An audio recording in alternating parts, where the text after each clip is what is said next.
वित्त मंत्री जी,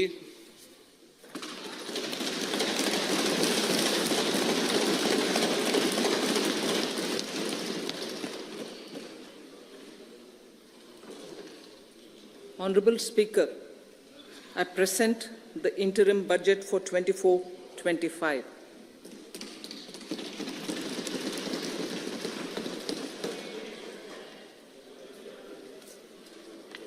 The Indian economy has witnessed profound positive transformation in the last 10 years. The people of India are looking ahead to the future with hope and optimism. With the blessings of the people, when our government, under the visionary and dynamic leadership of Honorable Prime Minister Shri Narendra Modi, assumed office in 2014, the country was facing enormous challenges. With Sabka Saath, Sabka Vikas as its mantra, the government overcame those challenges in right earnest. Structural reforms were undertaken. Pro-people programs were formulated and implemented promptly. Conditions were created for more opportunities for employment and entrepreneurship. The economy got a new vigor. The fruits of development started reaching the people at scale. The country got a new sense of purpose and hope. Naturally, the people blessed the government with a bigger mandate. In the second term, our government, under the leadership of Honorable Prime Minister, doubled down on its responsibilities to build a prosperous country with comprehensive development of all people and all regions. Our government strengthened its mantra to Sabka Saath, Sabka Vikas and Sabka Vishwas. Our development philosophy covered all elements of inclusivity, namely social inclusivity through coverage of all strata of the society, and geographical inclusivity through development of all regions of the country. With the whole of nation approach of Sabka Prayas, the country overcame the challenges of once in a century pandemic, took long strides towards Atmanirbhar Bharat, committed to Panch Pran, and laid solid foundations for the Amrit Kal. As a result, our young country has high aspirations, pride in its present, and hope and confidence for a bright future. We expect that our government, based on its stupendous work, will be blessed again by the people with a resounding mandate. Inclusive development and growth. Our humane and inclusive approach to development is a marked and deliberate departure from the earlier approach of provisioning up to village level. Development programs were thus provisioned. In the last 10 years, however, have targeted each and every household and individual through housing for all, Har Ghar Jal, electricity for all, cooking gas for all, bank accounts and financial services for all in record time. The worries about food have been eliminated through free ration for 80 crore people. Minimum support prices for the produce of Annadata are periodically increased appropriately. These and the provision of basic necessities have enhanced real income in the rural areas. Their economic needs could be addressed, thus spurring growth and generating jobs. Social justice. Our government is working with an approach to development that is all-round, all-pervasive, and all-inclusive. Sarvangin, Sarvasparshi, or Sarvasamaveshi. It covers all castes and people at all levels. We are working to make India a Vikasit Bharat by 2047. For achieving that goal, we need to improve people's capability and empower them. Previously, social justice was mostly a political slogan. For our government, social justice is an effective and necessary governance model. The saturation approach of covering all eligible people is the true and comprehensive achievement of social justice. This is secularism in action, reduces corruption, and prevents nepotism, prevents Bhai Bhatijawad. There is transparency and assurance that benefits are delivered to all eligible people. The resources are distributed fairly. All, regardless of their social standing, get access to opportunities. We are addressing systemic inequalities that had plagued our society. We focus on outcomes and not on outlays, so that the social economic transformation is achieved. As our Prime Minister firmly believes, we need to focus on 4 major castes. They are Garib, Mahilaye, Yuva, and Annadata.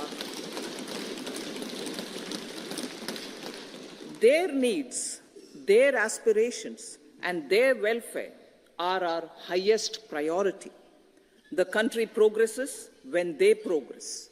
All 4 require and receive government support in their quest to better their lives.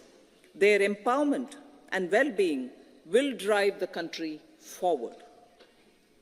Garib Kalyan, Desh Ka Kalyan. We believe in empowering the poor. The earlier approach of tackling poverty through entitlements had resulted in very modest outcomes. When the poor became empowered partners in the development process, government's power to assist them also increases manifold. With the pursuit of Sabka Saath, in these 10 years, the government has assisted 25 crore people to get freedom from multi-dimensional poverty. Our government's efforts are now getting synergized with energy and passion of such empowered people. This is truly elevating them from poverty. Direct benefit transfer of 34 lakh crore rupees from the government using PM Jan Dhan accounts has led to savings of 2.7 lakh crores of rupees for the government. This savings has been realized through avoidance of leakages prevalent earlier. The savings have helped in providing more funds for Garib Kalyan. PM Swanidhi has provided credit assistance to 78 lakh street vendors. From that total of 78 lakh street vendors, 2.3 lakh have received credit for the 3rd time. PM Janman Yojana reaches out to the particularly vulnerable tribal groups who have remained outside the realm of development so far. PM Vishwakarma Yojana provides end-to-end support to artisans and craftspeople engaged in 18 trades. The schemes for empowerment of Divyangs and transgender persons reflect firm resolve of our government to leave no one behind. Welfare of Annadata. Farmers are our Annadata. Every year under PM Kisan Samman Yojana, direct financial assistance is provided to 11.8 crore farmers, including marginal and small farmers. Crop insurance is given to 4 crore farmers under PM Fasal Bima Yojana. These, besides several other programs, are assisting Annadata in producing food for the country and for the world. Electronic National Agricultural Market has integrated 1,361 mandis and is providing services to 1.8 crore farmers with trading volume of 3 lakh crores of rupees. The sector is poised for inclusive, balanced, higher growth and productivity. These are facilitated from farmer-centric policies, income support, coverage of risks through price and insurance support, promotion of technologies and innovations through startups. Empowering the Amrit PD, the Yuva. Our prosperity depends on adequately equipping and empowering the youth. The National Education Policy 2020 is ushering the transformational reforms. PM Schools for Rising India, PM Shri, are delivering quality teaching and nurturing holistic and well-rounded individuals. The Skill India mission has trained 1.4 crore youth, upskilled and reskilled 54 lakh youth, and established 3,000 new ITIs. A large number of institutions of higher learning, namely 7 IITs, 16 triple ITs, 7 IIMs, 15 AIMS, and 390 universities have been set up. PM Mudra Yojana has sanctioned 43 crore loans aggregating to 22.5 lakh crores of rupees for entrepreneurial aspirations of our youth. Besides that, Fund of Funds, Startup India, and Startup Credit Guarantee schemes are assisting our youth. They are also becoming Rozgar Data. The country is proud of our youth scaling new heights in sports. The highest ever medal tally in Asian Games and Asian Para Games in 2023 reflects a high confidence level.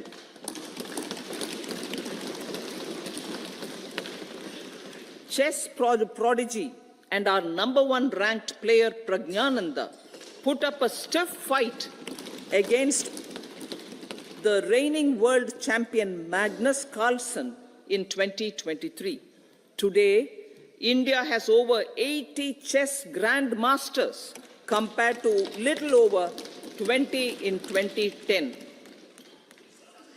Momentum for Nari Shakti. The empowerment of women through entrepreneurship, ease of living, and dignity for them has gained momentum in these 10 years. 30 crore Mudra Yojana loans have been given to women entrepreneurs. Female enrollment in higher education has gone up by 28% in 10 years. In STEM courses, girls and women constitute 43% of enrollment, one of the highest in the world. All these measures are getting reflected in the increasing participation of women in workforce.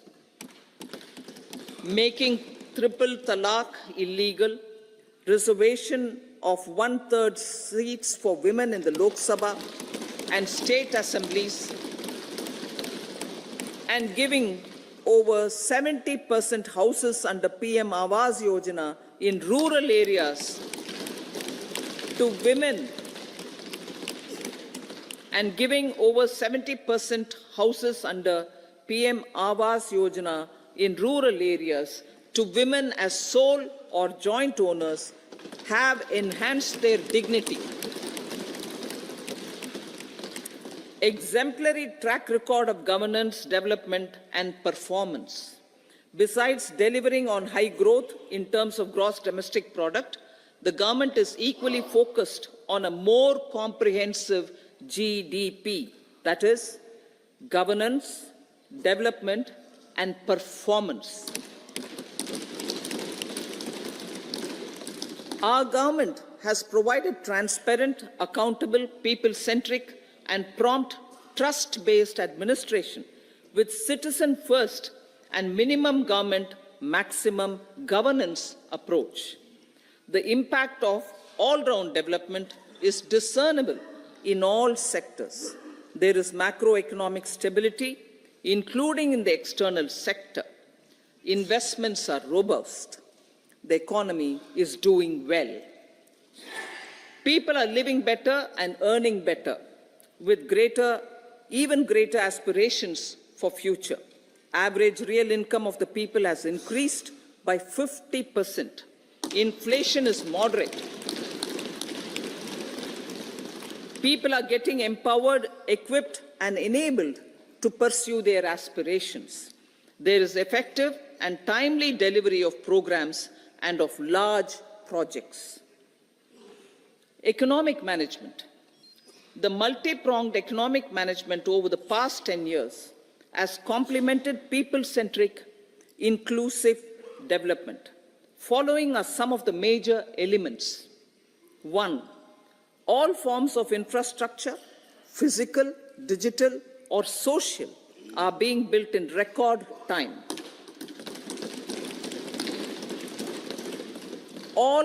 Number 2, all parts of the country are becoming active participants in economic growth. Number 3, digital public infrastructure, a new factor of production as if in the 21st century, is instrumental in formalization of the economy.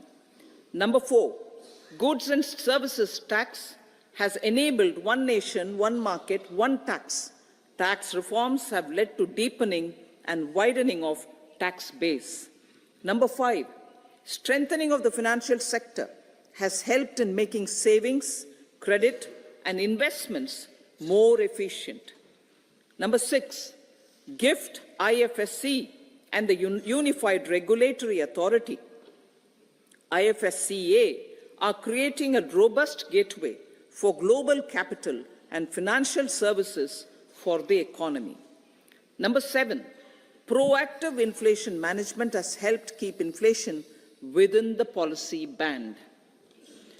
Now, the global context, Honorable Speaker, sir.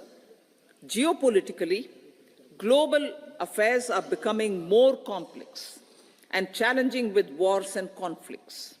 Globalization is being redefined with reshoring and friendshoring, disruption and fragmentation of supply chains, and competition for critical minerals and technologies.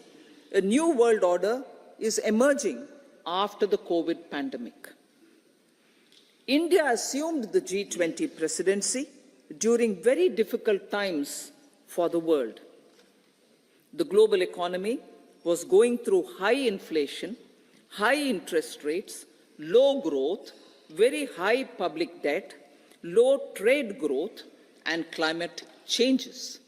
The pandemic has led to a crisis of food, fertilizer, fuel, and finances for the world, while India successfully navigated its way.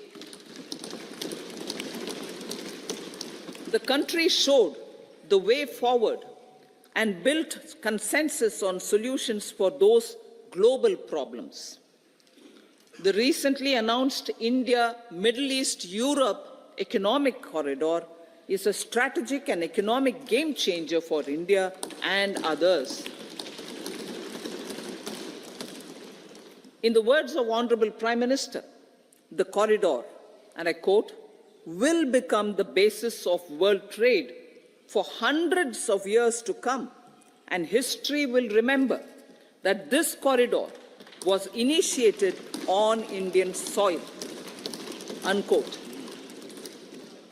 Vision for Vikasit Bharat.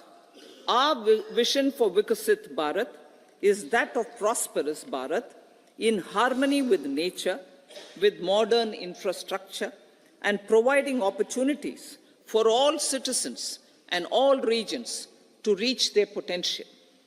With confidence arising from strong and exemplary track record of performance and progress, earning Sabka Vishwas, the next 5 years will be years of unprecedented development and golden moments to realize the dream of developed India by 2047.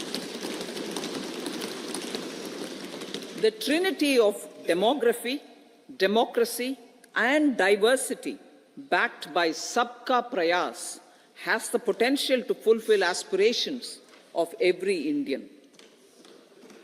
As Honorable Prime Minister in his Independence Day address to the nation mentioned, I quote, "There is no dearth of opportunities, as many opportunities as we want. The country is capable of creating more opportunities. Sky is the limit," unquote. Strategy for Amrit Kal.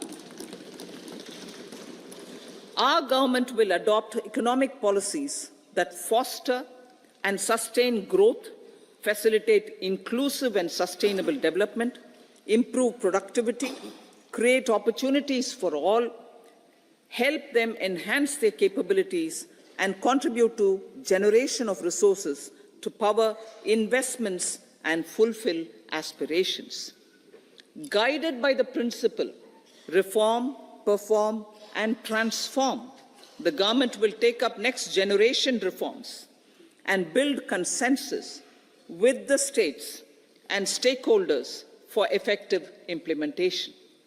It is an important policy priority for our government to ensure timely and adequate finances, relevant technologies, and appropriate training for the micro, small, and medium enterprises, MSMEs, to grow and also compete globally.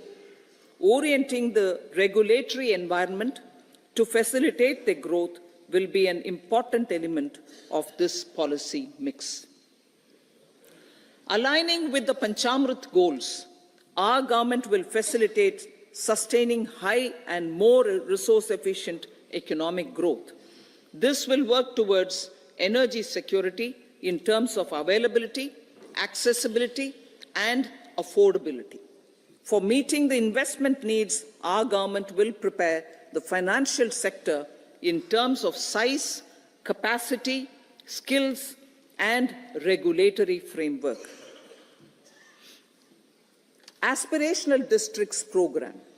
Our government stands ready to assist the states in faster development of aspirational districts and blocks, including generation of ample economic opportunities. Development of the East.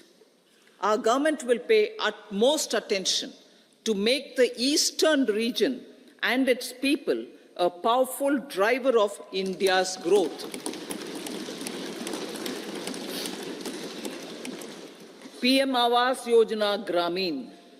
Despite the challenges due to COVID, implementation of PM Awas Yojana Gramin continued, and we are close to achieving the target of 3 crore houses. 2 crore more houses will be taken up in the next 5 years to meet the requirement arising from increase in the number of families. Rooftop solarization and Muft Bijli. Through rooftop solarization, 1 crore households will be enabled to obtain up to 300 units free electricity every month. This scheme follows the resolve of Honorable Prime Minister on the historic day of consecration of Sri Ram Mandir in Ayodhya. Following benefits are expected. Savings up to 15,000 to 18,000 rupees annually for households from free solar electricity and selling the surplus to the distribution companies. Charging of electric vehicles. Entrepreneurship opportunities for a large number of vendors for supply and installation. Employment opportunities for the youth with technical skills in manufacturing, installation, and maintenance. Housing for middle class.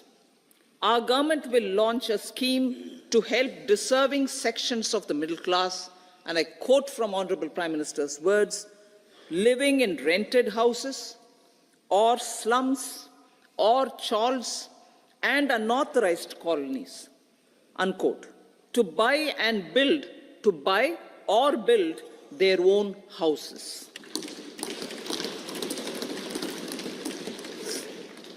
Medical colleges.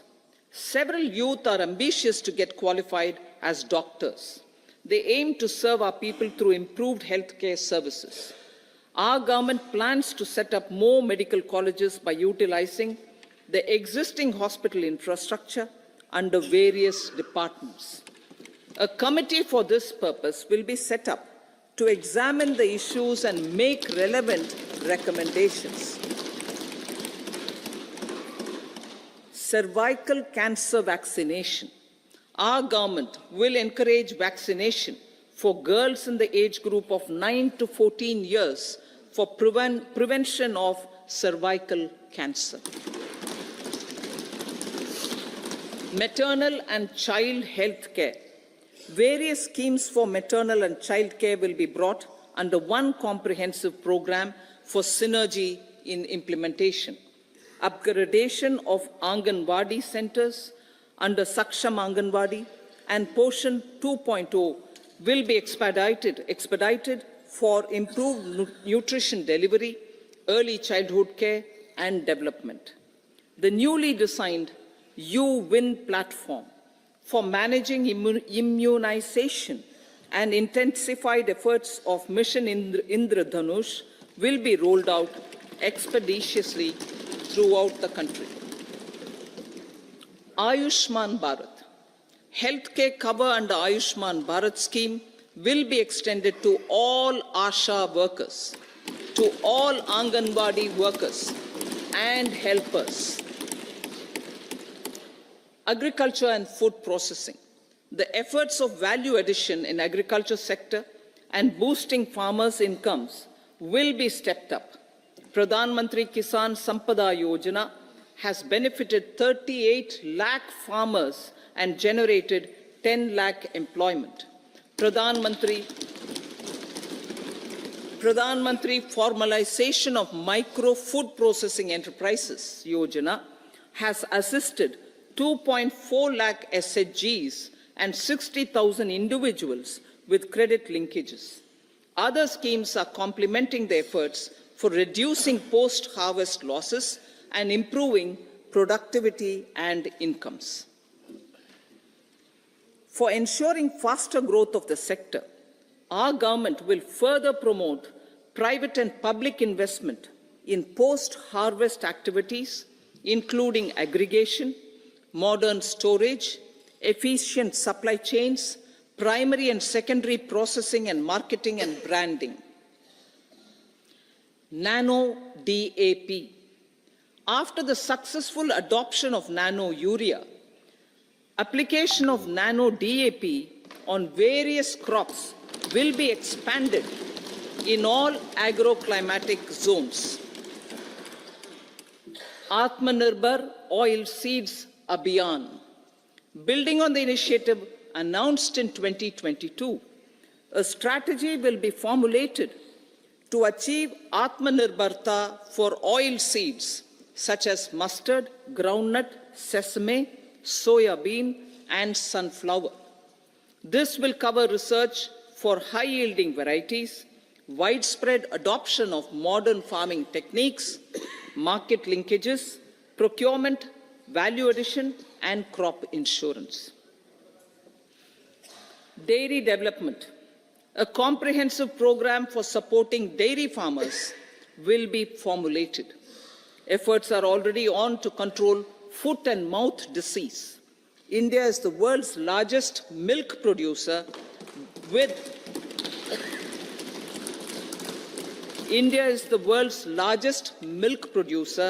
but with low productivity of milch animals.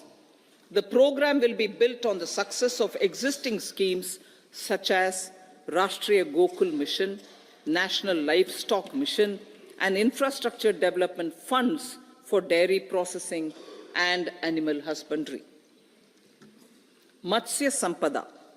It was our government which set up a separate department for fisheries realizing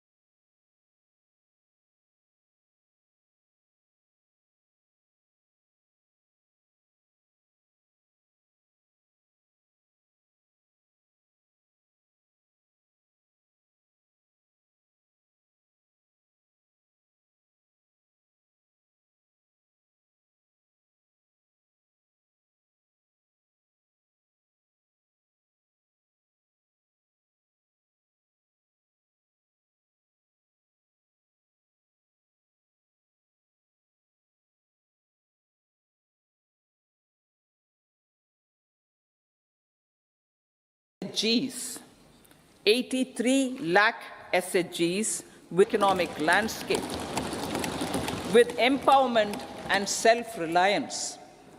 Honorable Speaker, sir, their success has assisted nearly 1 crore women to become Lakpati Didi already. They are an inspiration to others. Their achievements will be recognized through honoring them. Buoyed by the success, it has been decided to enhance the target for Lakpati Didi from 2 crores to 3 crores.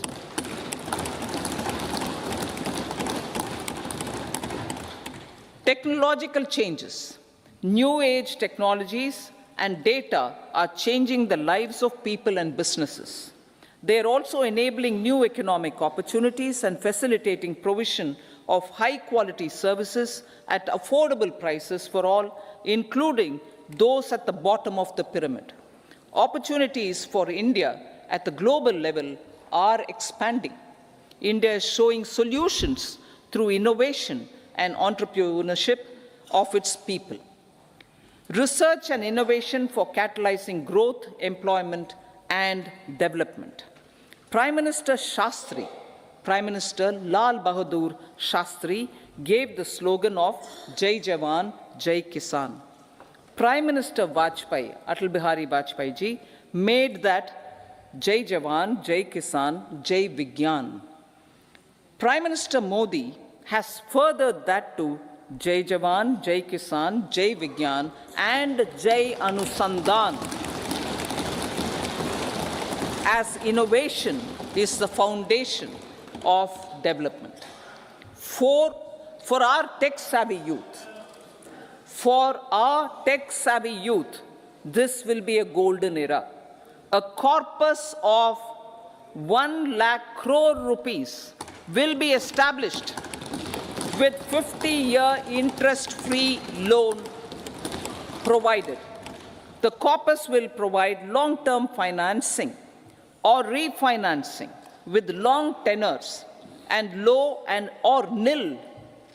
I repeat that sentence. The corpus will provide long-term financing or refinancing with long tenors and low or nil interest rates. This will encourage the private sector to scale up research and innovation significantly in sunrise domains. We need to have programs that combine the powers of our youth and technology. A new scheme will be launched for strengthening deep tech technologies for defense purposes and expediting Atmanirbharta. Infrastructure development. Building on the massive tripling of the capital expenditure outlay in the past 4 years, resulting in huge multiplier impact on economic growth and employment creation, the outlay for the next year is being increased by 11.1% to 11,11,111 crore rupees. This would be 3.4% of our GDP. Railways. 3 major railway corridor programs will be implemented. These are energy, mineral, and cement corridor. Number 2, port connectivity corridors. And number 3, high traffic density corridors. The projects have been identified under the PM Gati Shakti for enabling multimodal connectivity. They will improve logistics efficiency and reduce cost. The resultant decongestion of the high traffic corridors will also help in improving operations of passenger trains, resulting in safety and higher travel speed for passengers. Together with dedicated freight corridors, these 3 economic corridor programs will accelerate our GDP growth and reduce logistic costs.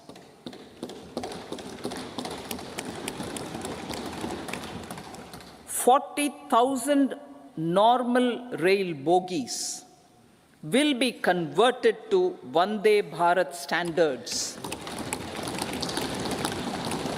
to enhance safety, convenience, and comfort of passengers." Aviation sector. The aviation sector has been galvanized in the past 10 years.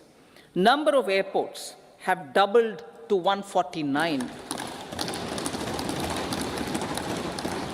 Rollout of air connectivity to Tier 2 and Tier 3 cities under UDAN scheme has been widespread.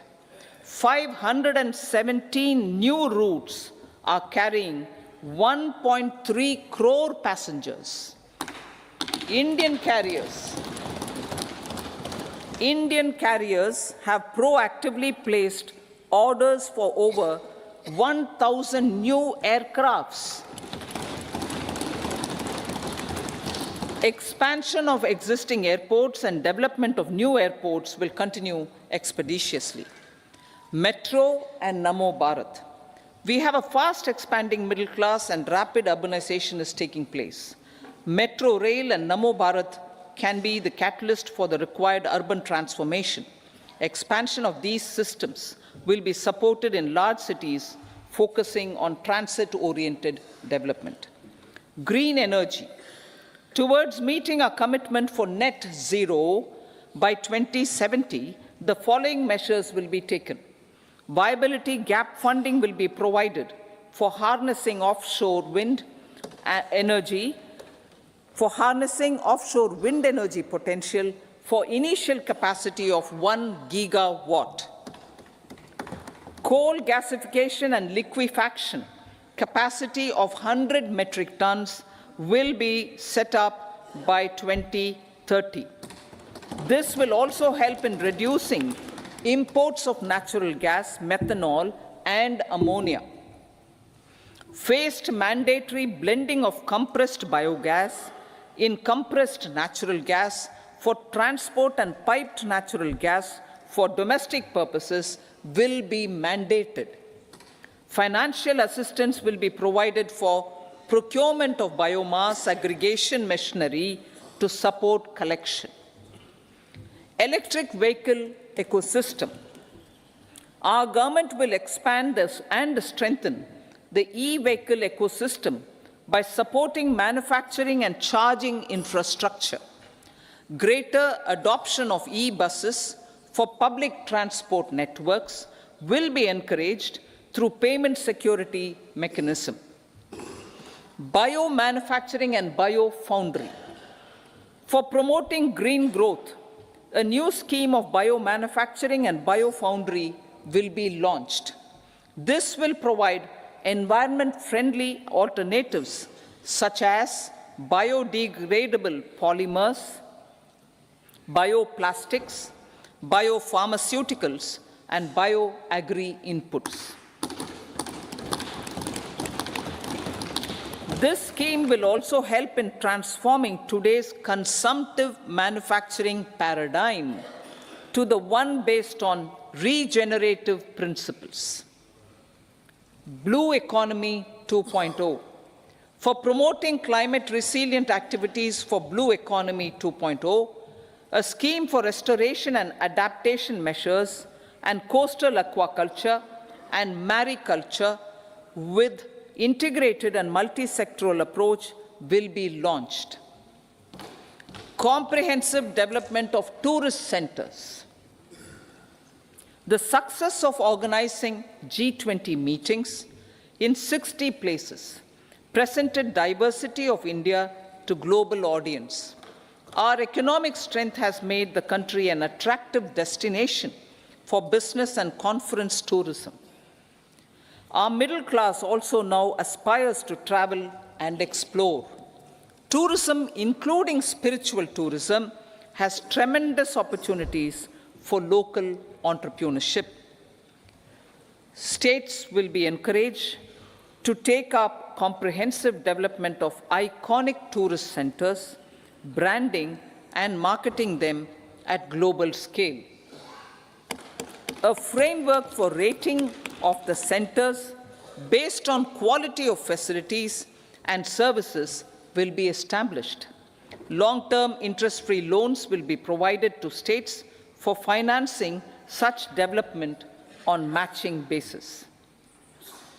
To address the emerging fervor for domestic tourism, Honorable Speaker, sir, projects for port connectivity, tourism infrastructure, and amenities will be taken up on our islands, including Lakshadweep. This will help in generating employment also. Promoting investments.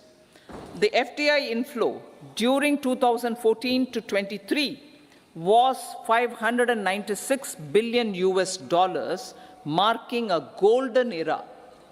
That is twice the inflow during 2005 to 14.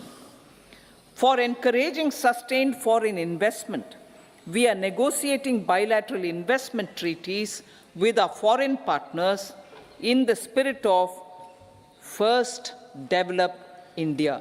FDI is First Develop India. Reforms in the states for Vikasit Bharat. Many growth and development enabling reforms are needed in the states for realizing the vision of Vikasit Bharat. A provision of 75,000 crore rupees as 50-year interest-free loan is proposed this year to support those milestone-linked reforms by the state governments. Societal changes.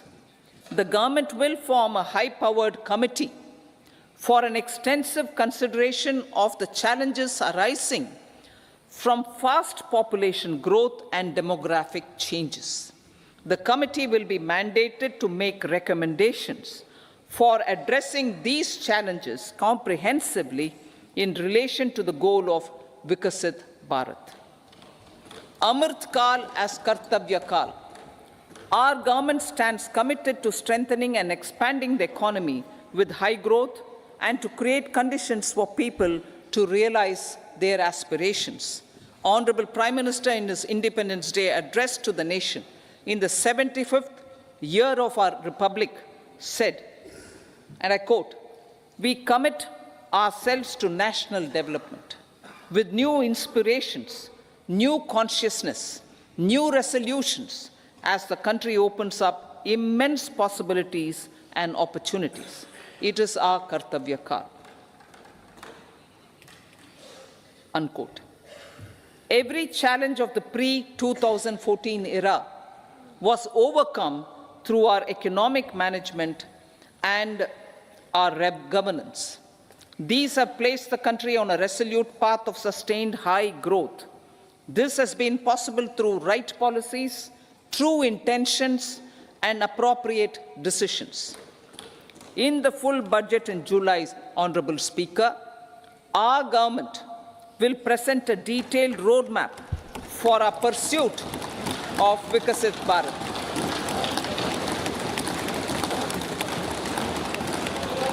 Revised estimates of 2023-24. The revised estimate of the total receipts other than borrowings is 27.56 lakh crores of rupees, of which the tax receipts are 23.24 lakh crore rupees. The revised estimate of total expenditure is 44.90 lakh crore rupees. The revenue receipts at 30.03 lakh crore rupees are expected to be higher than the budget estimate, reflecting strong growth momentum and formalization in the economy. The revised estimate of the fiscal deficit is 5.8% of GDP, improving on the budget estimate, notwithstanding moderation in the nominal growth estimates. Budget estimates for 2024-25. Coming to the year 2024-25, the total receipts other than borrowings and total expenditure are estimated at 30.80 and 47.66 lakh crore rupees respectively. The tax receipts are estimated at 26.02 lakh crore rupees. The scheme of 50-year interest-free loan for capital expenditure to states will be continued this year with an outlay of 1.3 lakh crore rupees. We continue on the path of fiscal consolidation, as announced in my budget speech of 2021-22, to reduce fiscal deficit below 4.5% by 25-26. The fiscal deficit in 2024-25 is estimated to be 5.1% of GDP, adhering to that path. So the gross and net market borrowings through dated securities during 24-25 are estimated at 14.13 lakh crore rupees and 11.75 lakh crore respectively. Both will be less than that in 23-24. Now that the private investments are happening at scale, the lower borrowings by the central government will facilitate larger availability of credit for the private sector. Vote on account. I'll be seeking vote on account approval of the Parliament through the appropriation bill for a part of the financial year 2024-25. I will now move to Part B. Honourable Speaker, sir, over the last 10 years, the direct tax collections have more than trebled and the return filers swelled 2.4 times. I would like to assure the taxpayers that their contributions have been used wisely for the development of the country and welfare of its people. I appreciate the taxpayers for their continued support. The government has reduced and rationalized tax rates. Under the new tax scheme, there is now no tax liability for taxpayers with income up to 7 lakh rupees, up from 2.2 lakh rupees in the financial year 2013-14. The threshold for presumptive taxation for retail businesses was increased from 2 crores to 3 crores. Similarly, the threshold for professionals eligible for presumptive taxation was increased from 50 lakh rupees to 75 lakh rupees.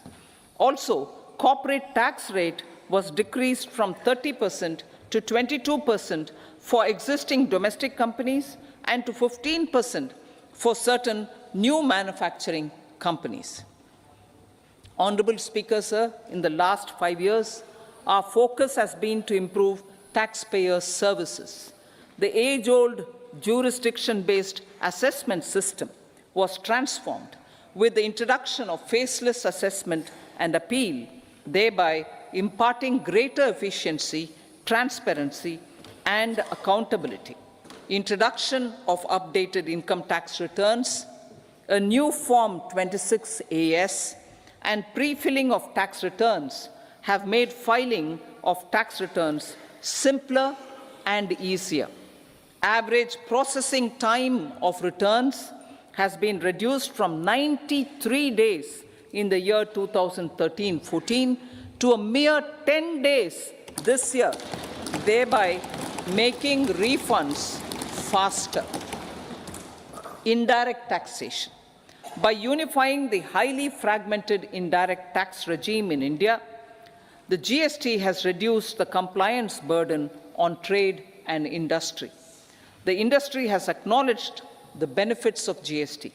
According to a recent survey conducted by a leading consulting firm, 94% of industry leaders view the transition to GST as largely positive. According to 80% of the respondents, it has led to supply chain optimization, as elimination of tax arbitrage and octroi has resulted in disbanding of checkposts at the state and city boundaries. At the same time, tax base of GST more than doubled, and the average monthly gross GST collection has almost doubled to 1.66 lakh crores this year. States too have benefited. States' SGST revenue, including compensation released to states in the post-GST period of 2017-18 to 2022-23, has achieved a buoyancy of 1.22. In contrast, the tax buoyancy of state revenues from subsumed taxes in the pre-GST four-year period of 2012-13 to 2015-16 was a mere 0.72. The biggest beneficiaries are consumers, as reduction in logistic cost and taxes have brought down prices of most goods and services. We have taken a number of steps in customs to facilitate international trade. As a result, the import release time declined by 47% to 71 hours at inland container depots, by 28% to 44 hours at air cargo complexes, and by 27% to 85 hours at seaports over the last 4 years since 2019, when the national time release studies were first acted. Tax proposals.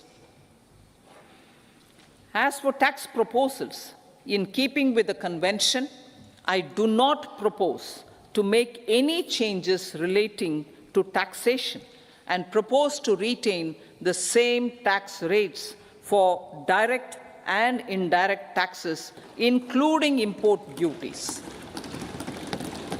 However, certain tax benefits to startups and investments made by sovereign wealth or pension funds, as also tax exemption on certain income of some IFSC units, are expiring on 31/3/2024. To provide continuity in taxation, I propose to extend the date to 31/3/2025. Moreover, in line with the government's vision to improve ease of living and ease of doing business, I wish to make an announcement to improve taxpayers' services. There are a large number of petty, non-verified, non-reconciled, or disputed direct tax demands, many of them dating as far back as 1962, which continue to remain on the books, causing anxiety to honest taxpayers and hindering refunds of subsequent years. Honorable Speaker, sir, I propose to withdraw such outstanding direct tax demands up to 25,000 rupees pertaining to the period up to financial year 2009-10 and up to 10,000 rupees for financial years 2010-11 to 2014-15. This is expected to benefit about 1 crore taxpayers. 1 crore taxpayers would benefit out of this. Economy then and now. In 2014, when our government assumed the reins, the responsibility to mend the economy step by step, and to put the governance systems in order was enormous.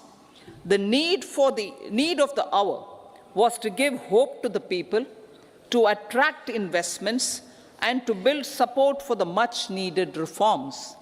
The government did that successfully, following a strong belief of nation first.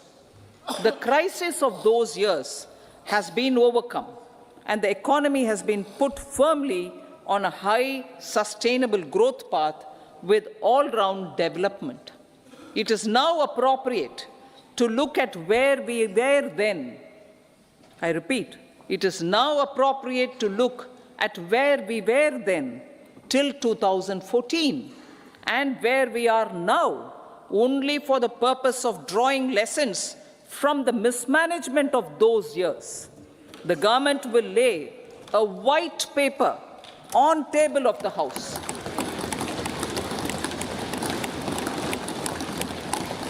The exemplary track record of governance, development and performance, effective delivery and Jan Kalyan has given the government trust, confidence and blessings of the people to realize whatever it takes. The goal of Vikasit Bharat with good intentions, true dedication and hard work in the coming years and decades. With this, Honorable Speaker, I commend the interim budget to this august House. Jai Hind.